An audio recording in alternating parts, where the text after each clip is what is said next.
வணக்கம், welcome to Chitra Murali's kitchen. இன்னைக்கு வந்து நவராத்திரி 5வது நாள். இன்னைக்கு என்ன நைவேத்தியம் பார்க்க போறோம்னா, நம்ம வந்து சக்கரை பொங்கல், அதுக்கப்புறம் வந்து மொச்சை சுண்டல், இதுதான் நம்ம இன்னைக்கு பார்க்க போறோம். ஃபர்ஸ்ட் சக்கரை பொங்கலுக்கு வந்து எப்பயும் போல நல்லா ஒரு கப்பு அரிசி எடுத்துட்டு அதில் ஒரே ஒரு ஸ்பூன் பாசிப்பருப்பையும் போட்டு நல்லா வேக வச்சு ரெடியாக எடுத்து வச்சிருக்கேன். அதுக்கப்புறம் வெல்லம் வந்து ஒரு கப்பு அரிசிக்கு வந்து நல்லா ஒரு 2.5 கப்பு வெல்லம் எடுத்துக்கலாம். நீங்கள் 3 கப்பு கூட போட்டுக்கலாம். வெல்லம் வந்து ஸ்வீட்டு ஜாஸ்தியாக பிடிக்கும்னா நான் ஒரு 2.5 கப்பு வெல்லம் கரைய விட்டு இந்த பக்கம் கொதிக்க வச்சிருக்கேன். இந்த பக்கம் அது கொதிச்சுட்டு இருக்கு. ஸோ ஃபர்ஸ்ட் இப்போ என்ன பண்ண போறோம்னா, நெய் விட்டு முந்திரி பருப்பை வறுத்துக்கலாம். நாம முந்திரி பருப்பை சேர்த்துலாம்.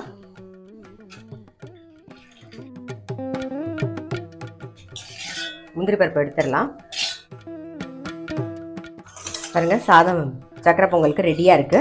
இப்போ இதை நம்ம நெய் இருக்கு இல்லையா, அதுலயோட சேர்த்துடலாம்.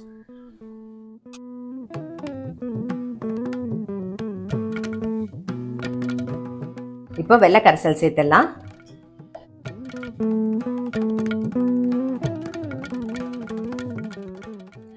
நான் வந்து ஏலக்காய், கிராம்பு, ஜாதிக்காய் பொடி பண்ணி வச்சிருக்கேன். இப்போ அதை சேர்த்துக்கலாம். நாம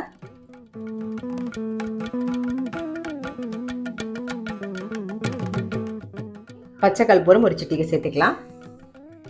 இப்போ நெய் சேர்த்துப்போம். நம்முடைய சக்கரை பொங்கல் ரெடி.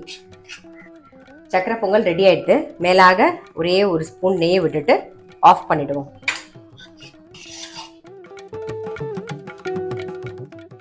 முந்திரி பருப்பையே சேர்த்துடலாம். இப்போ நம்ம பண்ண போகிறது வந்து மொச்சை சுண்டல் தான் பண்ண போகிறோம். மொச்சையை வந்து நல்லா உப்பு போட்டு வேக வச்சு ரெடியாக எடுத்து வச்சாச்சு. பாருங்கள், மொச்சை நல்லா வெந்திருக்கு. இந்த மாதிரி வேகணும், அவ்வளோதான். நல்லா வெந்திருக்கு. ஸோ இப்போ வந்து தாளிச்சிடலாம். கடாயில் எண்ணெய் விட்டுருக்கு, அது நல்லா காஞ்சிடுது. கடுகு, கொஞ்சம் உளுத்தம் பருப்பு, கருவேப்பிலை,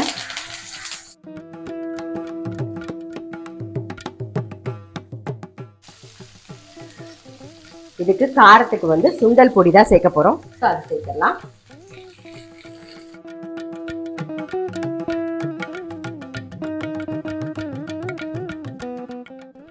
ஆல்ரெடி சுண்டல் பொடியில் கொஞ்சம் தேங்காயை வறுத்து தான் சேர்த்துருக்கோம். இப்போ மேலாக கொஞ்சமாக தேங்காய் சேர்த்துக்கலாம்.